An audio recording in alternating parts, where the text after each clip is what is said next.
এই যে দেখেন আমি এখন আটলান্টিকের মাঝখানে, ঝড় হচ্ছে আর এর মধ্যে জাহাজ যাচ্ছে।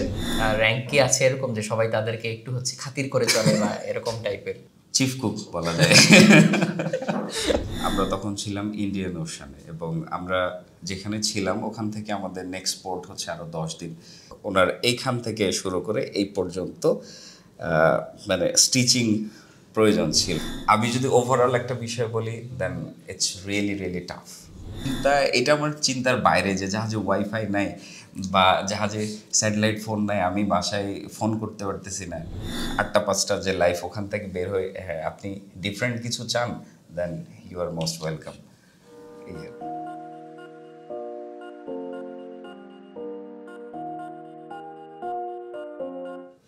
প্রিয় দর্শক, আসসালামু আলাইকুম। গল্পগ্রাফির নতুন পর্বে সবাইকে স্বাগত জানাচ্ছি। আজকে জমজমাট আড্ডা হবে মারুফ ভাইয়ের সাথে। মারুফ ভাইকে অসংখ্য ধন্যবাদ আজকে আমাদের সাথে সময় দেওয়ার জন্য।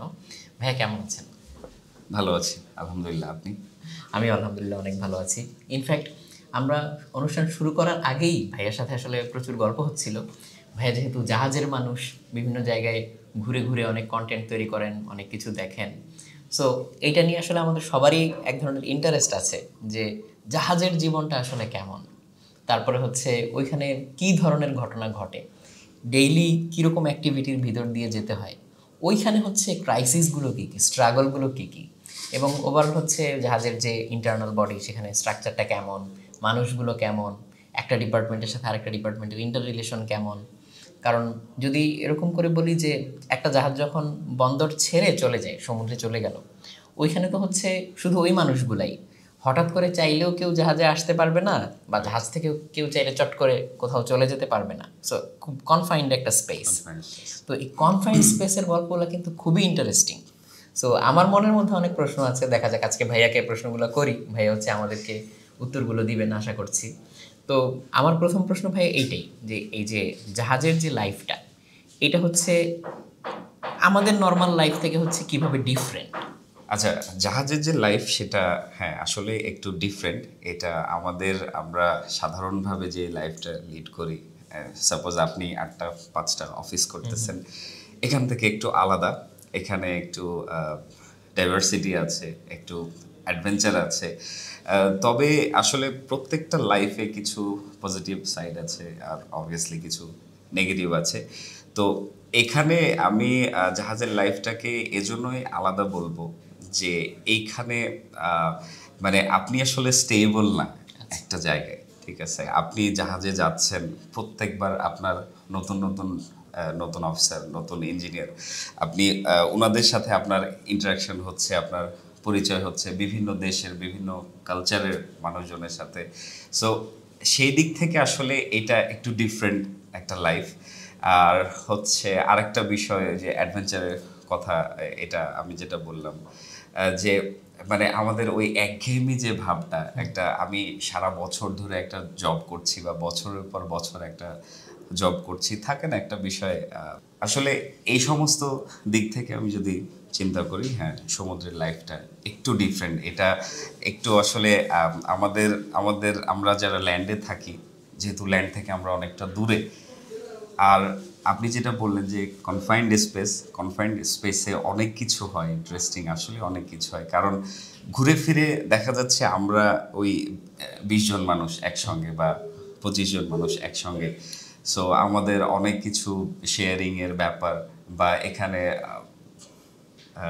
বলা যায় যে অনেকের সাথে যেটা হয় যে অনেক সময় খুব ভালো আন্ডারস্ট্যান্ডিং হয় না, আবার অনেকের সাথে অনেক ভালো আন্ডারস্ট্যান্ডিং হয়ে যায়। So it depends actually. আর যেহেতু এখানে বিভিন্ন দেশের মানুষ, বিভিন্ন কালচারের মানুষ, সো সব সবাই মানে বিষয়টা এরকম যে আমি যখন জাহাজে জয়েন করতে যাচ্ছি, actually I don't know what is going to happen there, যে ওখানে কারা আছে, কি হবে, ওখানে যে আমার যে কাজের পরিবেশ সেটা আসলে কেমন হবে, actually I don't know. So এখানে এই দিক থেকে বৈচিত্র্য আছে। So it's a bit different life. এমনিতে যখন ভাই এক একটা ভয়েজে যান, তখন হচ্ছে মোটামুটি অন অ্যান অ্যাভারেজ কত সময় হচ্ছে সমুদ্রে থাকতে হয়? এটা আসলে ডিপেন্ডস অন মাই কন্ট্রাক্ট। এটা 4 মাস থেকে শুরু করে 6 মাস হতে পারে, 7 মাস 8 মাস হতে পারে আর কি। আচ্ছা, 4 থেকে 6 মাস যদি হয় তার মধ্যে কি সিঙ্গেল ভয়েজ থাকে নাকি মাল্টিপল? না, এটা মাল্টিপল থাকে আচ্ছা। বেশিরভাগ ক্ষেত্রে, কারণ এত লং ভয়েজ খুব একটা হয় না। যেমন আমার সব থেকে লং যেটা ছিল ভয়েজ, সেটা হচ্ছে 55 days from Venezuela to China, 55 দিনের একটা ভয়েস ছিল। তো এইরকম আর কি। বাট ম্যাক্সিমাম ক্ষেত্রে হয়তো 10 দিনের ভয়েস, 15 দিন বা 20 দিন, এইরকম অ্যাভারেজে। এটা জাহাজ ভেদে কম বেশি হতে পারে আর কি। আচ্ছা, জাহাজের মানে একটা জাহাজের হচ্ছে অ্যাডমিনিস্ট্রেটিভ স্ট্রাকচারটা কেমন, যে সবচেয়ে উপরে কে থাকে, তারপরে কে থাকে, এই জিনিসটা? আচ্ছা, master he is in overall command, অর্থাৎ ক্যাপ্টেন আমরা যেটা বলি। এরপরে যেটা থাকে একটা ডেক ডিপার্টমেন্ট, একটা ইঞ্জিন ডিপার্টমেন্ট, একটা গ্যালি মানে যারা রান্নার কাজ করতেছে কিচেনে, গ্যালি ডিপার্টমেন্ট, এবং ইলেকট্রিক্যাল একটা আলাদা ডিপার্টমেন্ট। তো এখানে ক্যাপ্টেন ওভারঅল ইনচার্জ। এরপরে ডেকে আছে হচ্ছে chief mate, second mate, third mate. আর ইঞ্জিন সাইডে যারা আছেন, chief engineer, second engineer, third engineer, fourth engineer. তো এই সমস্ত র্যাঙ্কগুলো আর কি। সো অফিসার্স, ইঞ্জিনিয়ার, এইদিকে ইলেকট্রিক্যাল ইঞ্জিনিয়ার আছেন, তারপরে গ্যালিতে chief cook, second cook, mess boy. এই হচ্ছে ওভারঅল মোটামুটি স্ট্রাকচার। এমনিতে তো সবগুলো ডিপার্টমেন্ট একদম ক্রুদের মধ্যে আছে, সরি, এখানে আছে হচ্ছে এবি বলে ওনাদেরকে, বোসান, এবি। এদিকে আছে অয়েলার, ওয়াইপার, তারপরে ফিটার, এই সমস্ত বিভিন্ন র্যাঙ্কের আর কি। আচ্ছা, সবাই মিলে হচ্ছে অ্যাজ এ হোল একটা বডি হিসাবে কাজ না করলে তো একটা এরকম সিফেয়ারিং ভেসেল কাজ করবে না, True. সেটা তো বটেই। বাট এর মধ্যে কোনো কোনো ডিপার্টমেন্ট বা কোনো কোনো র্যাঙ্কে আছে এরকম যে সবাই তাদেরকে একটু হচ্ছে খাতির করে চলে বা এরকম টাইপের? হ্যাঁ, সেটা হচ্ছে চিফ কুক বলা যায়। বিকজ উনি যেহেতু রান্নার দায়িত্বে, সো মানে বিষয়টা এরকম যে আমরা তো আসলে দেখতে পাচ্ছি না যে উনি কি মানে কিভাবে রান্নাটা করতেছেন। সো আমাদেরকে একটু মানে সমীহ করতেই হয় আর কি। এক একটা ভয়েজের খাবার কি একদম ভয়েজের শুরুতেই হচ্ছে জাহাজে নিয়ে নেওয়া হয়? হ্যাঁ, হ্যাঁ, এটা এটা আমরা ওইভাবেই আসলে আমাদের যে খাবারের ব্যাপারে প্ল্যানিংটা, সাপোজ 20 দিনের একটা যদি জার্নি হয়, সেক্ষেত্রে আমরা হয়তো 1 মাস 1.5 মাসের খাবারটা একসাথে নিয়ে নিচ্ছি। আচ্ছা, একটু বাড়তি প্রভিশনও থাকে। বাড়তি এটা কি কোনো সেফটি মেজার হিসেবে যে হ্যাঁ। যদি কোনো কারণে দেরি হয় বা এরকম হয়? এটা বলতে গিয়ে একটা জিনিস মাথায় আসলো, যেমন ছোটবেলায় বিভিন্ন রকম হচ্ছে সমুদ্র অভিযানের কাহিনী যখন পড়তাম, দেখতাম যে জাহাজ কি হয়, ঝড়ের কবলে পড়ে হচ্ছে দ্বীপের মধ্যে আটকা পড়ে, নাবিকরা হচ্ছে আটকা পড়ে। সো এরকম কি কোনো সার্ভাইভাল ট্রেনিং আপনাদেরকে শুরুতে দেওয়া হয়, যে যদি ইন কেস এরকম কোনো একটা কিছু ঘটে তখন কিভাবে সার্ভাইভ করা যায়? হ্যাঁ, অবশ্যই অবশ্যই। আমাদের মানে বেসিক যে কোর্স, এটা শুরুই হয় হচ্ছে এই সমস্ত সার্ভাইভাল যে টেকনিক, যেমন ফায়ার ফাইটিং আছে, তারপরে পার্সোনাল সেফটির জন্য আর কি যা যা প্রয়োজন হয়। এরপরে ইভেন মেডিকেল ফার্স্ট এড আর কি, জাহাজে আমরা যারা আছি, স্পেশালি যারা ডেকে, মাস্টার, চিফ মেট, আমি সেকেন্ড মেট, আমাদের ফার্স্ট এড যে ট্রেনিং মোটামুটি, বিকজ জাহাজে তো কোনো ডাক্তার থাকে না। সো ইনিশিয়ালি, আর এটা খুবই হ্যাজার্ডাস একটা জায়গা জাহাজটা, যে কোনো সময় যে কোনো ধরনের অ্যাক্সিডেন্ট হতে পারে। সেটা অনেক সময় মানে ভয়াবহ রকমের অ্যাক্সিডেন্টও হয়ে যায়, হতে পারে। সেক্ষেত্রে ইনিশিয়ালি যে স্টেপগুলো নেওয়া দরকার, অ্যাটলিস্ট আমরা যেন অতটুকু পারি আর কি। সো মেডিকেল থেকে শুরু করে এই ফায়ার ফাইটিং বলেন, বা আসলে জাহাজের মধ্যে বিষয়টা কি হয় যে আমাদের বাইরে থেকে হেল্প আসতে যে সময়টা লাগে, এটা আসলে আমরা মানে আমরা ঠিক জানি না। যে সাপোজ আমরা আটলান্টিকের মাঝখানে, সো এইরকম একটা জায়গায় কোনো আউটসাইডার যদি আমাদেরকে হেল্প করতে আসে বা কোনো রেস্কিউ টিম যদি আসে, সেটা অনেকটা সময়ের ব্যাপার। সো এই সময়ের মধ্যে যে কোনো সিচুয়েশান যেন আমরা হ্যান্ডেল করতে পারি, সেটা ফায়ার হতে পারে, সেটা মেডিকেল ইস্যু হতে পারে। তো সেই কারণে আসলে নাবিকদের বিষয়টা হচ্ছে অনেকটা এইরকম যে like jack of all trades but master of none. তো সবকিছুই আমরা জানতে আমরা হয়। সবকিছুই মানে অনেক কিছুই মোটামুটি একটু একটু একটু একটু করে জানি আর কি। মানে যখন যেটা প্রয়োজন হয় আমরা যেন অ্যাপ্লাই করতে পারি। আসলে সিচুয়েশন ডিমান্ডস, আপনি যখন ওই ধরনের সিচুয়েশনে থাকবেন, আপনার আর কোনো ওয়ে থাকবে না, তখন আপনাকে করতেই হবে। যেমন আমি একটা যদি ঘটনা শেয়ার করি। জাহাজের একজন ফোর্থ ইঞ্জিনিয়ার, ওনার অ্যাক্সিডেন্ট হলো। আমরা তখন ছিলাম ইন্ডিয়ান ওশানে, এবং আমরা যেখানে ছিলাম ওখান থেকে আমাদের নেক্সট পোর্ট হচ্ছে আরও 10 দিন।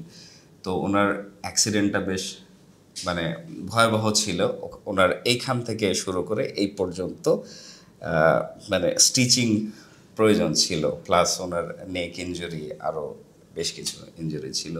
তো লাকিলি ওই সময় আমাদের জাহাজে ছিল হচ্ছে আর্ম গার্ড, যারা ওই যে জলদস্যুর এগেনস্টে আমরা যাদেরকে নিয়ে যাই আর কি এর জন্য। তো লাকিলি ওই মানে গার্ডদের মধ্যে যিনি ক্যাপ্টেন ছিলেন, ওনার এক্সপিরিয়েন্স আছে স্টিচিংয়ে। So he did the thing. উনি এখান থেকে শুরু করে এখানে 9টা 10টা মতো স্টিচিং, যাই হোক উনি ছিলেন তখন, লাকিলি হয়ে গেছে। বাট উনি যদি না থাকতেন তাহলে আমাদের জাহাজের মধ্যে কাউকে না কাউকে এই কাজটা করতে হতো, বিকজ আমাদের আর কোনো অপশন নেই। হ্যাঁ, আমরা যদি হেলিকপ্টার কল করি সেটার জন্য অনেকটা সময়ের ব্যাপার। এর মধ্যে দেখা যাচ্ছে ওনার ব্লিডিং বা অনেক খারাপ কিছু হতে পারে আর কি। তো জাহাজের বিষয়টা আসলে এই রকম যে আমরা জানি না কখন কি হবে, কখন কি হতে পারে, সেজন্য সবসময় প্রস্তুত থাকতে হয় আর কি। সেটা যে কোনো ধরনের এমার্জেন্সি হতে পারে। এটা তো ভাইয়া ধরেন মেডিকেল ইমার্জেন্সির কথা বললেন, এটা কাইন্ড অফ মানে ফিজিক্যাল ইনজুরিকে ঘিরে।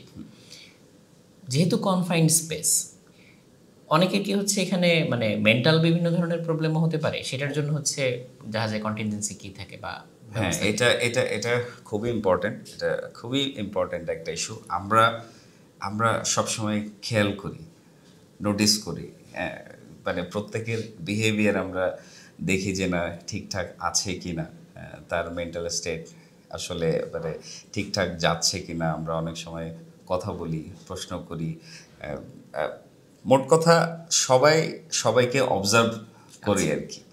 হ্যাঁ, যে আনইউজুয়াল কিছু দেখলে তখন আমরা অবশ্যই স্টেপ নিই, তার সাথে আলাপ করি যে সমস্যা আছে কিনা। তার মানে এটা সবসময় হচ্ছে একটা চিন্তার মধ্যে থাকে যে কারো মেন্টাল কোনো ইস্যুস হচ্ছে কিনা। ভাই, আপনি যে জাহাজগুলোতে কাজ করেছেন সেগুলোর কোনোটা কি কখনো এরকম সিভিয়ার কোনো দুর্ঘটনার কবলে পড়েছিল আপনি থাকাকালীন বা আপনি না থাকাকালীন? না, আমি এইরকম সিভিয়ার খুব বেশি এরকম কিছু পাইনি। জাস্ট একটা ফায়ারের ইনসিডেন্ট ছিল, ওটা খুব বেশি না।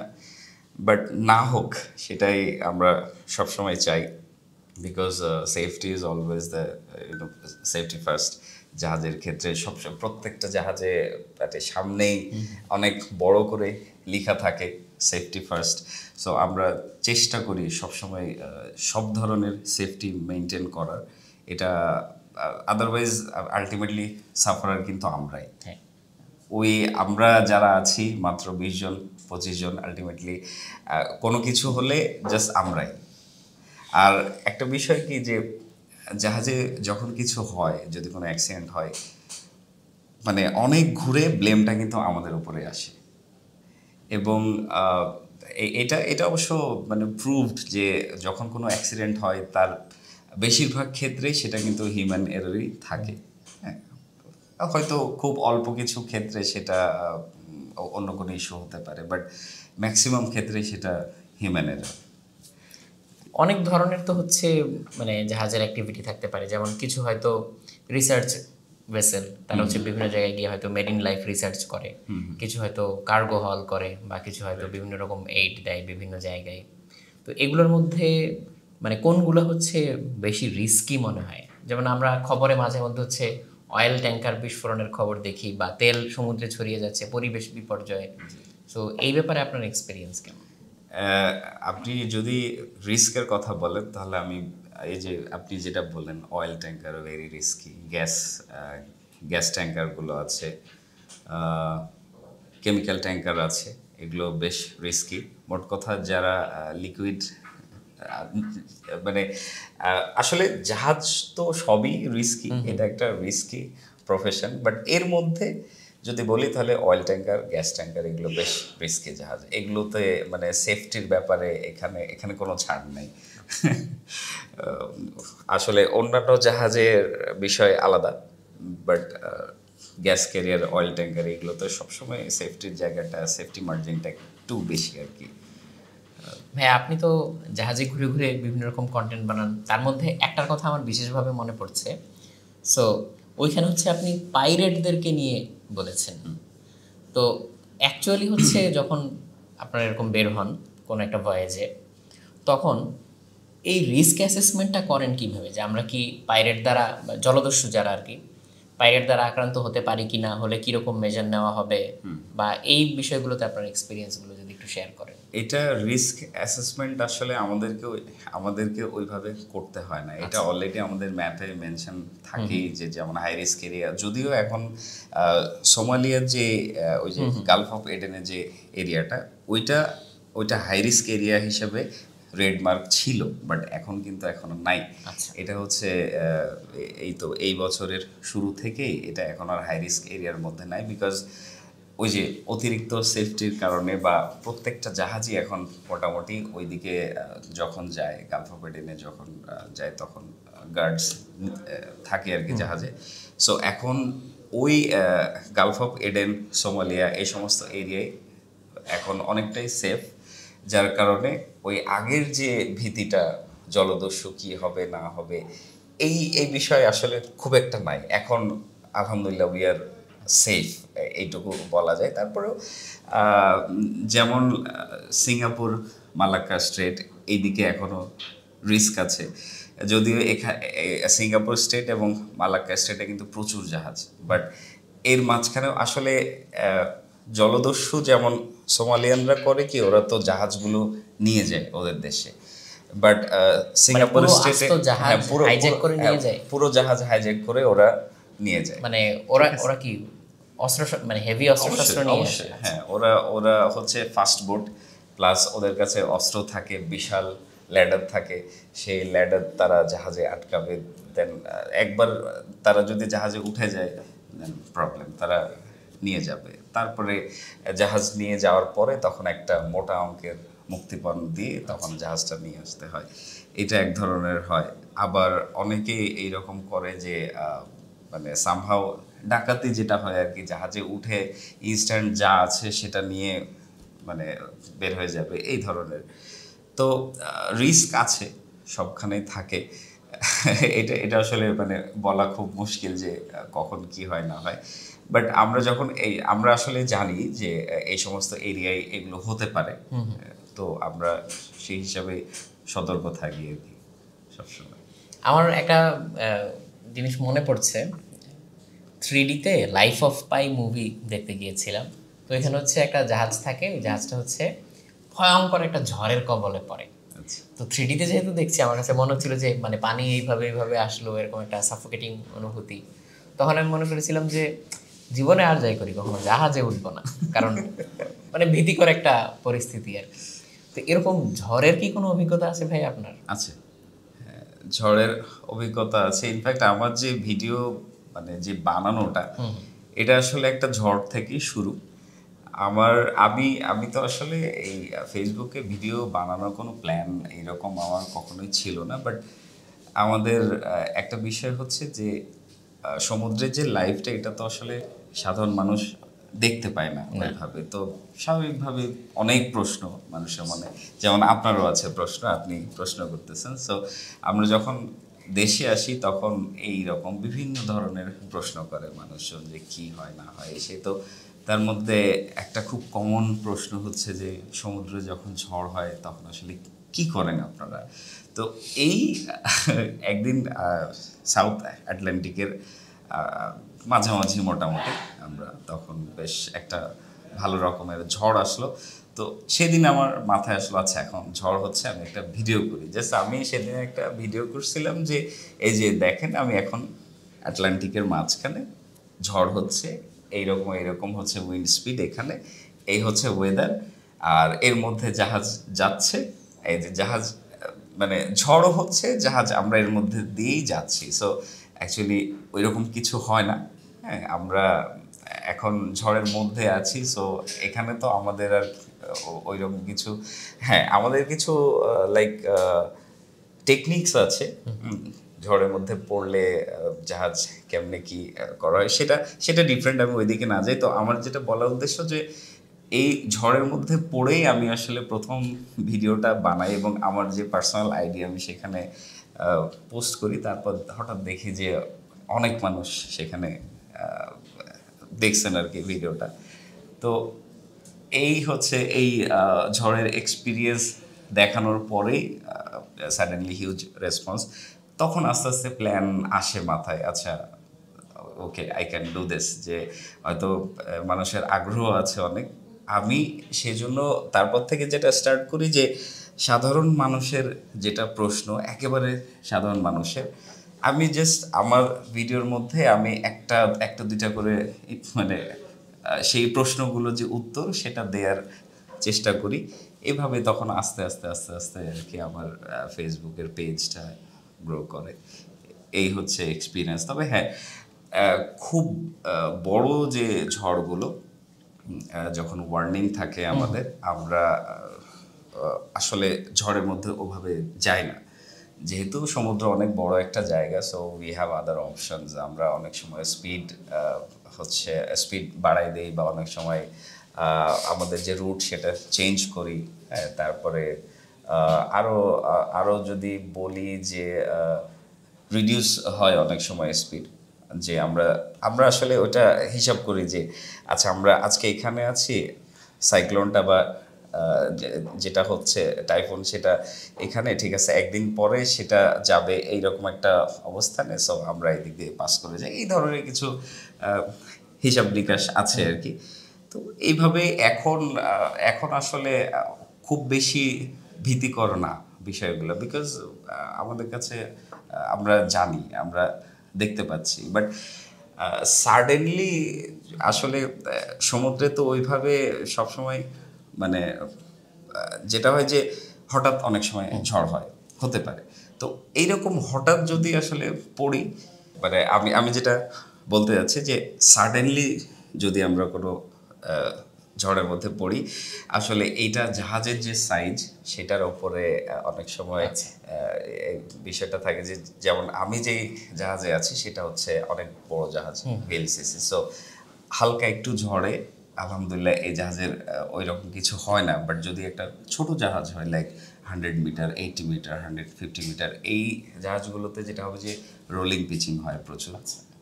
বাট বড় জাহাজগুলো মানে মোটামুটি সেফ আর কি সমুদ্রে, আলহামদুলিল্লাহ। খুব বেশি ঝড় না হলে আসলে আমাদের খুব একটা প্রবলেম হয় না। মানে আমি যে যেই জাহাজে ছিলাম আর কি, এটাই।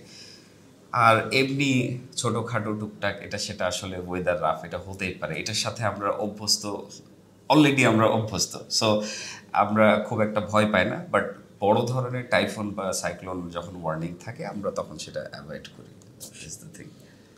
এই সমুদ্র হচ্ছে মানুষের মনের উপরে কেমন প্রভাব ফেলে? কারণ যখন আপনি একটা ভয়েজের মাঝখানে আছেন, যে আপনি জানেন অনেক দিন হয়তো হচ্ছে মানে ডাঙা দেখা হবে না, যেদিকে তাকানো যায় খালি পানি আর পানি। সো কল্পনা করে আমার নিজেরই কেমন একটু লাগছে আর কি। তো বাস্তবে ইফেক্টটা কেমন? আচ্ছা, এইটা হ্যাঁ, এটা এটা একটা দারুণ প্রশ্ন।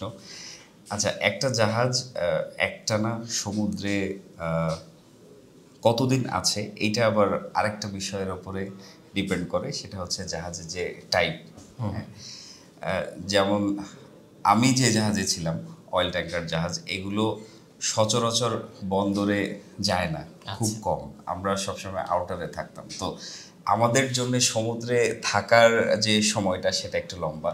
আমি যেমন আমার আমি যে 8 মাস ছিলাম তার মধ্যে 7 মাস আমি ল্যান্ডে যাইনি, সিতে ছিলাম। আবার অনেক জাহাজ এরকম আছে যে ফ্রিকুয়েন্টলি তারা মানে বন্দরে যাচ্ছে। তো ওদের বিষয়টা আলাদা, আমার বিষয়টা আলাদা। এখন আমার ক্ষেত্রে এটা যেটা হয় যে এটা যথেষ্ট বোরিং আর কি। কারণ আপনি প্রত্যেক দিন ঘুম থেকে উঠে যদি শুধু পানি দেখেন, শুধু প্রত্যেক দিন সেম, এইটা আসলে আসলে ভালো লাগার মতো না। বাট ওই যে যার যার লাইফ যেখানে যেমন, we have to accept the fact যে আমরা যত সহজে বিষয়টা অ্যাকসেপ্ট করতে পারবো সেটাই ভালো। আর যদি আমি অস্থির হয়ে যাই, আমি অধৈর্য হয়ে যাই, আমার জন্য আসলে ওই 6 মাস 7 মাস যে সময়টা, এই সময়টা আরও বেশি টাফ হবে। সো আমরা আসলে যেখানে আছি, আপনি আপনার জায়গায়, আমি আমার জায়গায়, আমরা যদি না 100% স্যাটিসফ্যাকশন হবে না, এটা এটা হয় না কখনোই কারো, বাট আমরা যদি মোটামুটি স্যাটিসফাইড হতে পারি, দেন আই থিঙ্ক লাইফ সুন্দর। আর আপনি যেটা বললেন মনের অবস্থা এটা আসলে এটা বলা খুব মুশকিল। এক এক দিন এক এক এক এক ধরনের অবস্থা থাকে আর কি। অনেক সময় কাজের প্রেশার, অনেক সময় দেখা যাচ্ছে কাজ খুব একটা নাই, দেশের কথা মনে পড়ে আর কি। তো এটা এটা খুবই একটা মানে মিশ্র অনুভূতি। এটা আমাদের জায়গায় বা ওই জায়গায় ওখানে না গেলে এটা আসলে বোঝানো খুব মুশকিল কাউকে যে আসলে আমাদের অবস্থাটা কি। বাট আমি যদি ওভারঅল একটা বিষয় বলি, দেন ইটস রিয়েলি রিয়েলি টাফ। এটা খুব একটা সহজ লাইফ না, এটা ওভারঅল খুব কঠিন। আমরা বাইরে থেকে যা দেখি, আমরা আসলে সব কিছু দেখতে পাই না, এটার ভেতরের অবস্থাটা আমরা জানি না, আমরা দেখতে পারি না। বাট হ্যাঁ, এখানে অনেক মজা আছে, অনেক অ্যাডভেঞ্চার আছে, ঘোরাঘুরি আছে, সব কিছু আছে। বাট এর পেছনে আরও অনেক কিছু আছে যেগুলো আমি আপনাকে হয়তো বলে বোঝাতে পারবো না। So overall it's tough, it's not that easy. এই সমুদ্রের যাত্রার কথা বলতে বলতে আরেকটা জিনিস মাথায় আসলো। প্রতিবার যখন আপনি হচ্ছে নতুন একটা যাত্রা শুরু করেন, ধরেন আপনি 7 মাস সমুদ্রে ছিলেন, তারপর আবার কিছুদিন দেশে থাকলেন, তারপর আবার সমুদ্রে যাচ্ছেন, যেহেতু আনসার্টেইন, সো এরকম একটা অনুভূতি কি হয় যে হয়তো এই যাত্রাটার পরে আমি হয়তো আর দেশে নাও ফিরতে পারি, নাকি বারে বারে যাত্রা করতে করতে এক সময় একটা ড্যাম কেয়ার ভাব চলে আসে যে না, এই জিনিসগুলো আর মাথায় কাজ করে না? আসলে এইটা uncertain and unstable as well. মানে আমাদের লাইফটা, আমরা কোথাও স্টেবল না, না আছি বাংলাদেশে, না আছি সমুদ্রে। তো এই যে বাংলাদেশে আসার পরে যেটা হয় যে 1-2 মাস 1 মাস না যেতে আবার সমুদ্র মিস করি, সমুদ্রে গেলে যেটা হয় যে 1-2 মাস না যেতেই আবার বাংলাদেশ মিস করি। তো আমরা ওখানেও স্টেবল না, এখানেও স্টেবল না। আর আপনি যেটা বলছেন, হ্যাঁ, প্রত্যেকবার যাওয়ার সময় এটা আসলে একরকম অভ্যাস, এখন অভ্যাস আর ওইভাবে হয়তো ভাবি না। তবে হ্যাঁ, এটা অবভিয়াসলি মনে হয় যে আমি, কারণ আমি যেখানে যাচ্ছি জায়গাটা তো আসলে খুব একটা সেফ না। যদিও আসলে আমরা রাস্তায় বের হচ্ছি সেটাও সেফ না, হ্যাঁ। বাট সমুদ্র জায়গাটা একটু ভিন্ন। হ্যাঁ, অনেক সময় এইরকম অনুভূতি হয় যে আর হয়তো নাও ফিরতে পারি, বা প্রত্যেকবার যখন যাই তখন সেভাবেই আহ, মানে মানসিকভাবে সেই থাকে আর কি বিষয়টা যে হ্যাঁ, হয়তো আর নাও ফিরতে পারি, বা কখন কি হয় না হয়, উই নেভার নো অ্যাকচুয়ালি। ভাই, আমাদের অডিয়েন্সের মধ্যেও অনেকে হয়তো আছেন যারা হচ্ছে এই জাহাজকে ঘিরে ক্যারিয়ার করতে চান, তাদের জন্য হচ্ছে আপনার পরামর্শ কি?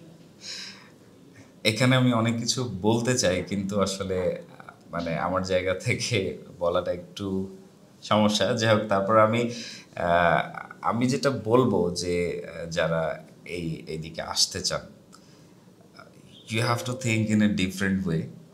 এইটা একটু ভিন্ন ধরনের লাইফ। হ্যাঁ, অনেকেই অনেক কিছু বলবে, বাট আলটিমেটলি আমি আছি যেহেতু এর মধ্যে, আমি জানি what is actually going on here. So এই ধরনের লাইফে আসলে আমার একটা যেটা অ্যাডভাইস, সেটা হচ্ছে যে আহ, মানে লাইফটা একটু মানে ডিফারেন্ট হবে, ঠিক আছে, একটু ডিফারেন্ট ওয়েতে সব কিছু ভাবতে হবে। হ্যাঁ, আমার জন্য স্মুথ হবে না অবভিয়াসলি। আর এখন এখন একটা বিষয় কি যে এখন তো আমরা সব কিছু দেখতে পাই অনেক ইজি আসলে বিষয়গুলো, জাহাজ, সমুদ্র। ওই এখন থেকে 20 বছর আগের যে মানে একটা ছিল না যে খুব একটা আগ্রহের জায়গা, নাবিক, এই সেই সমুদ্রের নাবিক, বিষয়টা আসলে এখন এতটা এইরকম না। হ্যাঁ, এখন এখন অনেকটা ইজি, এখন মানুষ সবাই দেখে জানে বোঝে। এখন এতটা মানে আমি যদি বলি যে খুব ডিফিকাল্ট সেটাও না। কারণ খুব খুব একটা একটা যদি ছোট এক্সাম্পল দিই, যে আগে জাহাজে আপনার এখন যে আমরা ওয়াইফাই ইউজ করি জাহাজে, স্যাট ফোন ইউজ করি, আগে তো ছিল না এই সমস্ত কিছু। তো ওই সময়ের যে সিচুয়েশন ওইটা ওইটা সো টাফ। আমি এখন মানে আমার জায়গা থেকে আমি এখন এটা আমার চিন্তার বাইরে যে জাহাজে ওয়াইফাই নাই বা জাহাজে স্যাটেলাইট ফোন নাই, আমি বাসায় ফোন করতে পারতেছি না।